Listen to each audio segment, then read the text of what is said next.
Bonjour et bienvenue dans un exercice un peu spécial. On va déterminer le potentiel créé par quatre charges, mais en un point très voisin de l'origine. Un cas particulier, un point de coordonnées XY qui se trouve dans le plan. Et surtout, on va montrer dans cet exercice la puissance des règles de symétrie dans le calcul du potentiel. Ben voilà, on vous donne quatre charges qui sont situées à la même distance petit a du centre, et tous identiques, de même signe, on va supposer positif. Donc ce côté, bien sûr, ça sera a racine de 2. Déterminer d'abord, première question, le potentiel en un point M, voisinage de l'origine qui se trouve sur l'axe des X. On va prendre un point M quelconque ici. Quel est le potentiel en ce point? Ensuite, donner un développement de Taylor en x sur a, c'est-à-dire que devient ce potentiel lorsque x est très proche de l'origine. Ensuite, on s'intéresse au potentiel au voisinage de l'origine dans le plan XY, Vxy. On vous donne le développement de Taylor d'une fonction à deux variables. Dans le cas général, c'est V0 plus une constante AX, une constante BY, une constante CX carré, une constante DXY, une constante EY carré. Et c'est là où ça va intervenir les règles de symétrie. Profitez des plans de symétrie pour montrer que ce potentiel va s'écrire sous cette forme. Et enfin, bien sûr, déduire l'expression du champ électrique au voisinage de l'origine. Et donc, on peut, par exemple, étudier le comportement d'une charge qui est placée au voisinage de l'origine. Bien. Commençons par la première question, déterminant le potentiel en un point de coordonnées x0. Bon, potentiel créé par quatre charges, c'est la somme du potentiel créé par chacune des charges. Bon, cette charge-là, elle crée un potentiel qui est égal à Q sur 4pi epsilon 0, facteur de, quelle est cette distance? Donc c'est A moins X, parce que la distance entre O et ce point-là, c'est A. Cette distance, c'est X, donc celle-là, c'est 1 sur A moins X. Plus, cette distance-là, c'est plutôt A plus X, donc 1 sur A plus X. Et puis, vous avez cette distance-là, qui est la même que celle-là. Donc, vous avez deux fois sur cette distance, c'est quoi? C'est racine carrée de x carré plus a carré. Racine carrée de x carré plus a carré. Voilà le potentiel. Bon, que je peux écrire pardon, sous une autre forme. Q sur 4pi epsilon 0. Facteur de, on va mettre... Donc, on va mettre au même dénominateur, par exemple, 1 sur a carré moins x carré, a plus x, plus a moins x, donc ça va faire 2a. Ensuite, plus 2 sur, donc je vais mettre tout de suite a en facteur, racine carrée, de 1 plus x sur a au carré. Donc ça, je peux l'écrire encore sous une autre forme. Donc, on va factoriser par 2. 2a, donc 2q sur 4pi epsilon 0, facteur de a. Donc là, on va factoriser par, a carré, là aussi, a sur a carré, facteur de 1 moins x sur a au carré. Ensuite, plus 1 sur a, facteur de 1 plus x sur a au carré à la puissance moins 1 demi. Voilà, donc a sur a carré, c'est 1 sur a. Donc je veux factoriser tout de suite par 1 sur a. Et donc j'élimine ce terme et j'élimine ce terme. Qu'est-ce qui me reste? Donc voilà, j'ai recoupé le résultat. Donc maintenant, on va faire le développement limité au 2q sur 4pi epsilon 0a. Facteur 2, donc ça c'est 1 moins alpha à la puissance moins 1, ce sera 1 plus alpha, donc 1 plus x carré sur a carré. Et là, à la puissance alpha, la même chose, c'est 1 moins x carré sur 2a carré. Là, j'ai utilisé 1 plus epsilon à la puissance n, c'est de l'ordre de 1 plus n fois epsilon. Voilà, donc 1 plus 1, 2. Donc ça me donne Q sur 4pi epsilon 0 fois A. Bon, je rentre le 2 ici. 1 plus 1, 2, donc ça me donne 4. Et puis ce terme, vous mettez au même dénominateur de a carré, de x carré. Ça me donne x carré sur a carré.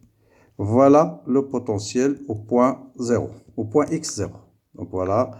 Donc j'encadre ce terme. Voilà le potentiel au point x0. Très bien.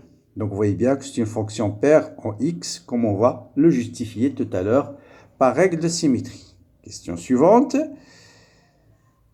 Développer, donc j'ai déjà répondu à la question 1. La question 2, j'ai développé un potentiel en x sur a. Maintenant, on va s'intéresser au potentiel au voisinage de l'origine.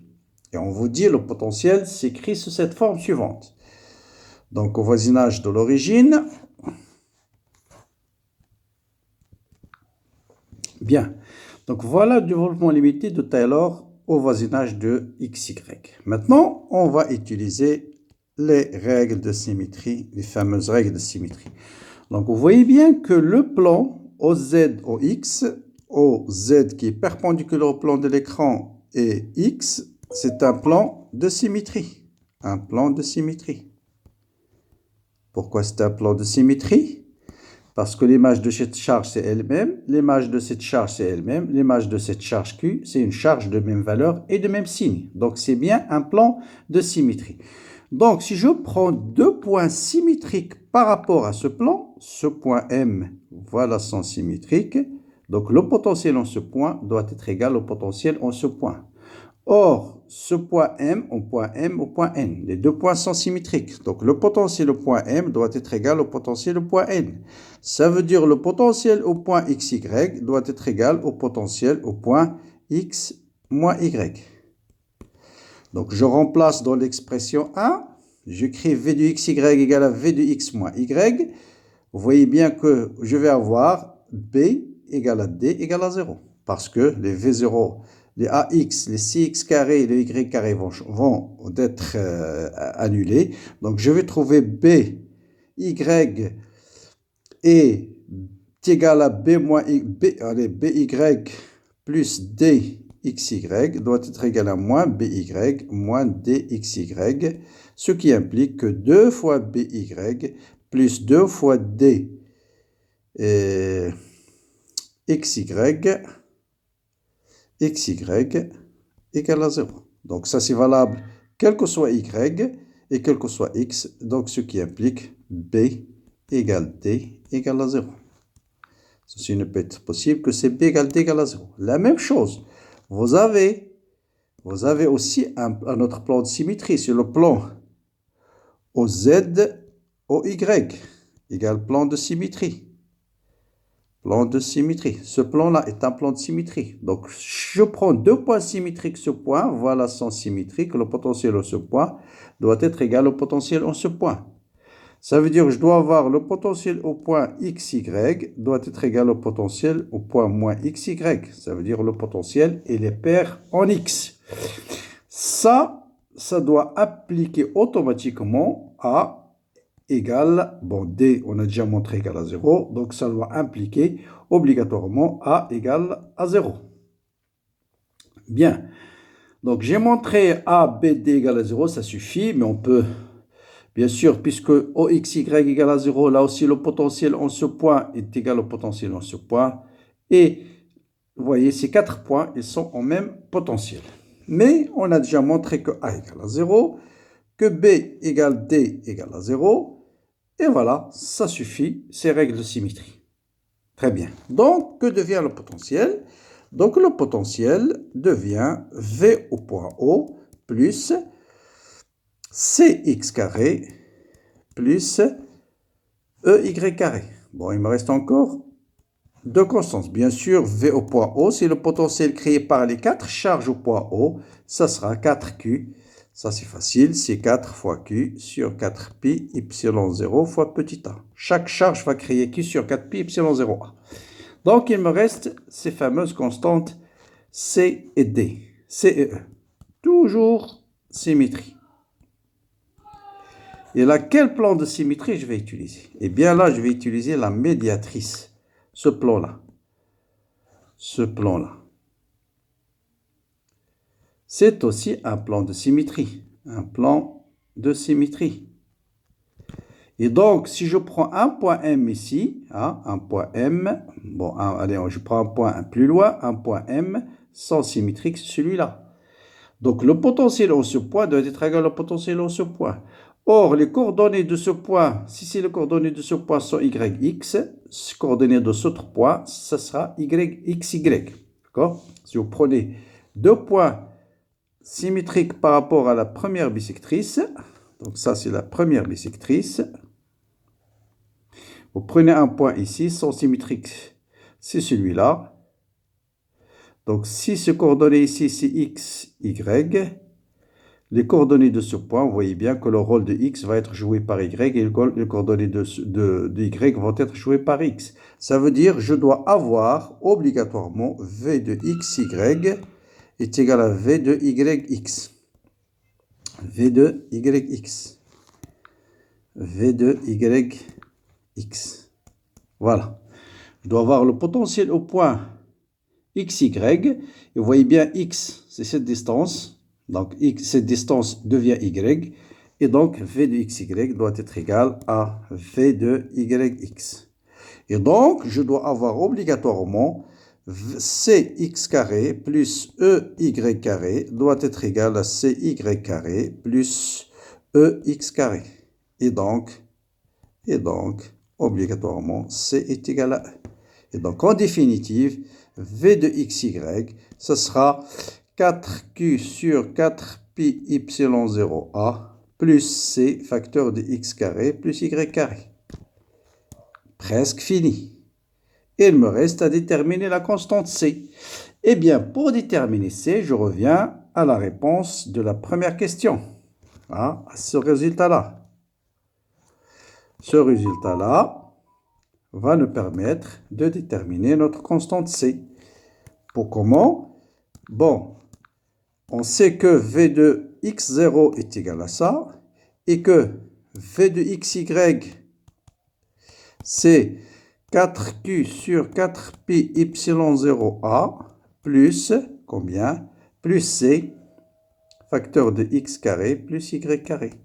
Donc ce terme, V de x0, va être égal tout simplement à 4q sur 4pi y0a plus cx carré.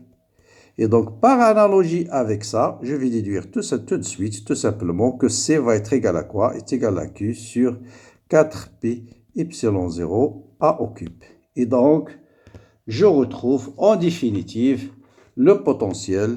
Donc, voilà le potentiel final, V de xy, qu'on nous demande de chercher. Ce sera Q sur 4pi y0a, facteur de 4, plus x carré plus y carré sur a carré. Voilà pour cet exercice extrêmement intéressant qui permet d'utiliser les résultats ou bien les symétries pour déduire le potentiel créé en un point au voisinage de l'axe. Bien entendu, vous pouvez calculer facilement le champ électrique au voisinage de l'axe. Le champ électrique, c'est moins gradient de V,